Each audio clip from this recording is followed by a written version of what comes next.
Nakatry na ba kayo mag-food trip ng iba't ibang klase ng mga prutas katulad nito? At kung hindi pa kayo, tara samahan nyo si Ivy dahil nangangalan na siya at for sure na maglalaway na naman kayo sa kakapanood nito.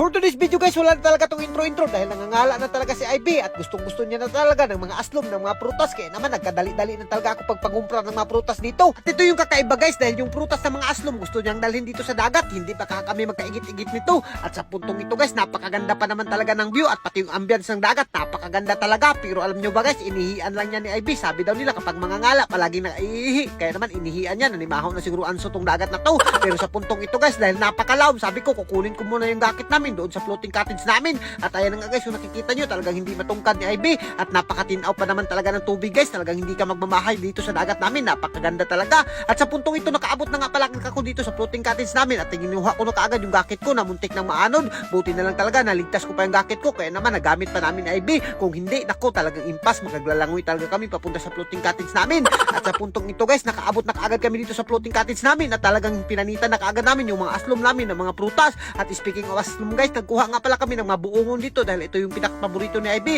Mga buongon, mga pinya at mga mangga guys. Kung nakikita nyo, mangga, pinakapaborito niya daw to. Iwan ko ba anong klaseng paglilihi ito para nakukulbaan na talaga ako dito kay Ivy guys. At hindi ko rin alam guys kung makauihan lang to ni Ivy, pero ang alam ko talaga guys, hindi naman uihan si Ivy at talagang nagkay-crave siya. At pati pinya nga, pinag-crave niya at gusto niyang dalhin dito sa dagat. At mag-comment ka guys kung pwede ba tong pinya dito sa dagat dahil ang alam namin napakasarap na yung pinya dito sa dagat lalo na kapag sinawsaw mo. At gustong-gusto rin naman ni Ivy na pinya dalhin dito sa dagat. Kaya naman no choice talaga tayo dito. At ayan na nga guys, ito nga pala yung madala namin ng mga prutas, napakadaghan. Iwan ko kung mahuhurot ba namin to, parang pupungahan talaga kami dito sa kakakaon ng mga pinya na to at mga prutas. At hindi ba talaga kami magkaigit-igit nito sa kakakain dahil iba't ibang klase ng mga prutas yung mga kinakain namin. Sabi ko pa naman ng lolo ko, bawal kumain ng pinya kapag kumain na ng mangga, pero kami na Ivy, dinala talaga namin dito, pinarisan pa namin ng buongon, napaka-aslom naman talaga. Pero kahit sobrang aslom yan ng mga prutas na yan guys, wala talaga tayo no choice kundi pagbigyan si Ivy dahil love na love naman talaga natin yan. Kung ano yung request niya, papagbigyan natin. At syempre ako, supportive ako ng pagkaasawa, kaya naman hindi talaga natin yan papasailuin. At ayan na nga guys, yung nakikita nyo sa paningin pa lang nakakalaway na.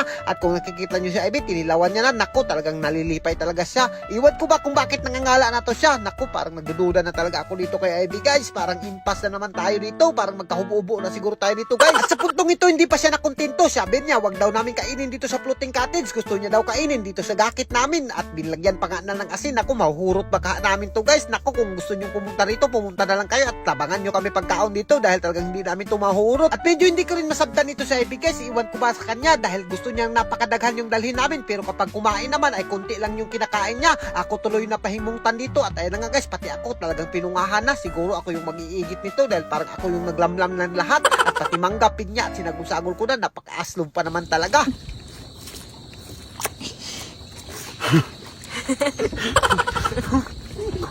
Grabe talaga yung aslom ng mga kinakain namin dito guys. Pero para kay Ivy, parang wala lang. Pero ikaw na nanonood, alam ko na talaga na naaasloman ka na. Kaya naman, kung maabot ka sa video na to, mag-comment ka na at i-mention mo na yung mga friends mo at jowa mo na magpapalit ka na yun ng ganito. Dahil talagang napakasarap talaga to guys. At for sure na maglalaway na naman kayo dito sa kakapanood namin. At pati yung mga marites dito na nanonood, naglalaway na talaga. Sino ba namang hindi maglalaway guys na napaka-aslom mo naman talaga. At itong mga pagkain na to, kapag nakita mo talaga to, kahit nanonood ka lang sa video, talagang makapapatone ka ng laway dito sa sobrang sarap. At talagang mapapahanap ka ng mga ganito, lalo na kapag buntis ka, ako talagang hindi ka magmamahay. At sa puntong ito guys, hindi pa na kami nakontento, talagang naghumul-humul pa kami para at least naman mahilis-hilis yung mga pinya at mga iba't ibang klase ng mangga na mga kinakain namin para hindi kami masakitan ng tiyan, sabi ng mga matatanda.